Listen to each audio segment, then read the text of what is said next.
शिवाय। हर हर महादेव। मित्रों, आज प्रदोष व्रत है। भादो मास की पहली प्रदोष व्रत है। मंगलवार के दिन जो प्रदोष व्रत पड़ता है उसे भौम प्रदोष कहते हैं। आज एक तो शिव और सर्व सिद्धि योग, दोनों योग हैं, शिव योग और सर्व सिद्धि योग। सर्व सिद्धि योग में किए जाने वाले कार्य सदा सिद्ध होते हैं। आइए हम कुछ विशेष उपायों के बारे में जानते हैं। टोटल मैं आपको 5 उपाय के बारे में बताऊंगी जो बहुत ही छोटे छोटे और बहुत ही आसान हैं। इन उपायों को आपको प्रदोष काल में ही करना है। अगर आपको समय नहीं मिले तो आप किसी भी समय कर सकते हैं, लेकिन प्रदोष काल में करने का कुछ अलग ही महत्व है। एक तो प्रदोष व्रत है, उसमें शिव योग है, सर्व सिद्धि योग है, तो क्यों ना हम आए प्रदोष काल में इस उपाय को किया जाए सबसे बेस्ट। तो चलिए पहले उपाय की तरफ बढ़ते हैं। पहला उपाय हमें किस लिए करना है? कोई संकट हो, कोई विपदा हो, व्यापार में हानि हो रही हो, इनकम ज़्यादा है फिर भी बचत नहीं हो रही हो, आपके घर में झगड़े हो रहे हो, कई प्रकार की परेशानियां हैं, बहुत सारे कष्ट हैं जो आपके दूर नहीं हो रहे, तो आइए भौम प्रदोष में हम विशेष उपाय आपको बताते हैं जिसके करने से आपके संकट विपदा जो हानि हो रही सारे दूर हो जाएंगे। आपका स्वास्थ्य बिगड़ रहा है, कोई दवाई आपको फायदा नहीं कर रही है, किसी तरह आपको लाभ नहीं हो रहा है, तो इसके लिए हम इस उपाय को करेंगे जिससे हमारा स्वास्थ्य पहले से सही हो जाए, हमारे व्यापार में लाभ हो, हमारे घर में लक्ष्मी माता का आगमन हो, हर प्रकार की समस्या हर प्रकार की समस्या दूर हो, हर विपदा दूर हो। आइए पहले उपाय की तरफ बढ़ते हैं। हमें क्या लेना है? हमें 2 लौंग लेने हैं, साबुत लौंग। ध्यान रखना लौंग के ऊपर जो फूल बना है वो बना रहे, टूटा हुआ नहीं चाहिए। और शहद ले लीजिए, लौंग के साथ साथ आप शहद ले लीजिए और 1 लोटा शुद्ध जल, 1 लोटा शुद्ध जल। और शहद को, लौंग को शहद में अच्छी तरह डुबो लीजिए, अच्छी तरह आप डुबो लीजिए और शिवलिंग पर अर्पित कर दीजिए। उस लौंग को आप शिवलिंग पर अर्पित कर दीजिए। उसके बाद आप जल समर्पित कीजिए, अपने मन में मनोकामना कहिए। ध्यान रखिएगा जल समर्पित करते समय आपका मुख उत्तर दिशा की तरफ होना चाहिए और जल समर्पित करते समय श्री शिवाय नमस्तुभ्यम, श्री शिवाय नमस्तुभ्यम, इसका जाप लगातार करते रहिए। जल समर्पित करने के बाद जो आपकी मनोकामना हो वो शिव जी से कहिए, शिव परिवार से कहिए और इसके बाद आप अपने घर आ जाइए। ध्यान रखिएगा ये उपाय आपको प्रदोष काल में ही करना है। अगर आपके पास समय नहीं मिल रहा हो तो ही आप किसी भी समय कर लीजिए, वैसे प्रदोष काल सबसे बेहतर है। आइए दूसरे उपाय की तरफ चलते हैं। ये उपाय कर्ज मुक्ति के लिए है, या कोई हमसे हमारा धन ले लिया है, पैसा वापस नहीं कर रहा, उसके लिए भी आप ये उपाय कर सकते हैं। तो इस उपाय में आपको क्या चाहिए?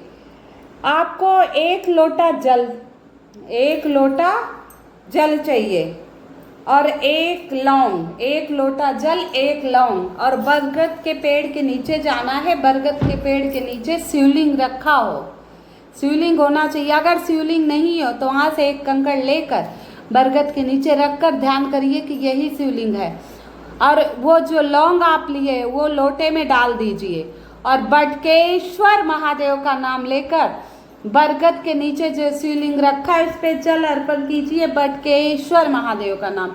अगर आपका पैसा जो व्यक्ति लिया है उसका नाम लेके प्रभु से कह दीजिए फला व्यक्ति मेरा इतना पैसा लिया है वापस नहीं दे रहा है, हे प्रभु उस पैसे को वापस दिलाए। इतना कहने से आपका पैसा वापस आ जाएगा। अगर आपको कर्ज से, आप बहुत कर्ज से डूबे हैं, लोन वगैरह लिए हैं, अगर कर्ज से मुक्ति चाहते हैं तो सिर्फ 1 लोटा जल लौंग डालकर और बरगद के नीचे जो शिवलिंग रखा है उस पर डाल दीजिए और जाप कीजिए बटकेश्वर महादेव की जय, बटकेश्वर महादेव की जय। इतना ही उपाय करना है। आइए बरगद से ही संबंधित तीसरे उपाय के बारे में बात करते हैं। तीसरे उपाय में हमें बरगद के नीचे, बरगद की जड़ जो है उसके नीचे एक लवंग चढ़ा दीजिए और गोल बत्ती का दीपक प्रज्वलित करे आइए। बस इतना सा उपाय करना है। इसके करने से आपके घर की सारी समस्याएं दूर होंगी। आइए चौथे उपाय की तरफ चलते हैं हम। एक चुटकी आपको लाल चंदन लेना है। लोटे में जल लीजिए, एक चुटकी लाल चंदन उस जल में आप डाल दीजिए और शिव मंदिर चले जाइए, शिवालय चले जाइए आप, और मंगलेश्वर, मंगलेश्वर महादेव का नाम लेकर, मंगलेश्वर महादेव का नाम लेकर आप जल शिवलिंग पर अर्पित कीजिए, मंगलेश्वर महादेव का नाम लेकर। इसके बाद अपने घर को आ जाइए। आपकी सारी मनोकामना अवश्य पूर्ण हो जाएगी, सारी मनोकामना अवश्य पूर्ण हो जाएगी। अगर आपके सर पे बहुत ज़्यादा लोन है, बहुत ज़्यादा अत्यंत मतलब कर्ज है, तो ये किसी भी मंगलवार के दिन ये उपाय कर सकते हैं। एक तो आज भौम प्रदोष है। भौम प्रदोष के दिन अगर आप कर्ज लिए हैं, किसी का भी कर्ज लिए, उसे उसका कुछ पैसा आप वापस कर दीजिए तो आपका कर्ज जल्दी ही उतर जाएगा। भौम मंगलवार के दिन आप कुछ ना कुछ कर्ज जरूर दे दिया कीजिए जिससे आप पैसे उधार लिए हों। आइए उपाय के बारे में बात करते हैं। एक चौमुखी दीपक बनाइए, मिट्टी का ले लीजिए चाहे आटे का। इसमें चौमुखी दीपक बनाना है और चौमुखी बत्ती लगानी है, लेकिन किस घी का नहीं, कि तो चमेली का तेल हो या सरसों का तेल, चमेली का तेल या सरसों का तेल। चौमुखा दीपक हम बना लिए, उसमें हमने सरसों का तेल भर दिया, उसमें हमें एक लौंग डालना है। क्या डालना है? एक लौंग। ये आपकी कोई भी मनोकामना, उसके लिए भी आप कर सकते हैं। 5 मंगलवार लगातार कर दीजिए, 100% आपकी मनोकामना पूर्ण हो जाएगी। एक बार करके तो देखिए। लौंग डाल के हनुमान मंदिर चले जाइए, हनुमान जी के आगे ये चौमुखा दीपक चारों बत्तियां प्रज्वलित कर दीजिए, लौंग उसमें डालकर वही आसन बिछाकर बैठ जाइए और 7 बार हनुमान चालीसा का पाठ करें। अगर 7 बार नहीं तो 5 बार, 5 बार नहीं तो 2 बार आपको हनुमान चालीसा का पाठ अवश्य करना है। बस इतना करना है। हो सके तो ऋण मोचन मंगल स्त्रोत का भी पाठ करें। अगर आपको ऋण मोचन मंगल स्त्रोत नहीं आ रहा हो तो आप YouTube पर, इंटरनेट पर चालू कर रख दीजिए। बस 5 मिनट लगेंगे, इसे सुन लीजिए। सुनने से भी आपको बहुत ही फायदा होगा। ये छोटे छोटे मैंने 5 उपाय बताए, कोई सा एक करके आप देखिए, तो प्रैक्टिकल करके देखिए, आपके जीवन में बहुत ही फायदा होगा, बहुत ही लाभ होगा। आज सभी मित्रों से निवेदन है, जो मेरी आवाज़, मेरे चैनल पर पहली बार मित्र आए हैं, मेरी आवाज़ पहली बार सुन रहे हैं, कृपया मेरे चैनल को लाइक एवं सब्सक्राइब अवश्य कर दीजिएगा और इन उपायों को अवश्य करके देखिएगा। आपके जीवन में बहुत सारे बदलाव आएंगे। मंगलवार भौम प्रदोष के कई विशेष उपाय होते हैं। इस दिन हनुमान जी के दर्शन अवश्य करके आइएगा। अगर कुछ उपाय ना कर पाए तो प्रदोष काल में 1 लोटा जल शिवलिंग पर अर्पित करके एक दीपक प्रज्वलित कराएं और हनुमान जी के आगे एक दीपक प्रज्वलित कर लें और हनुमान जी की हनुमान चालीसा पढ़ लें बस। और कुछ नहीं कर पाए तो हनुमान जी के आगे दीपक प्रज्वलित करके सिर्फ राम राम राम राम, श्रीमन राम राम राम राम, सीताराम सीताराम, इतना ही कर दीजिए।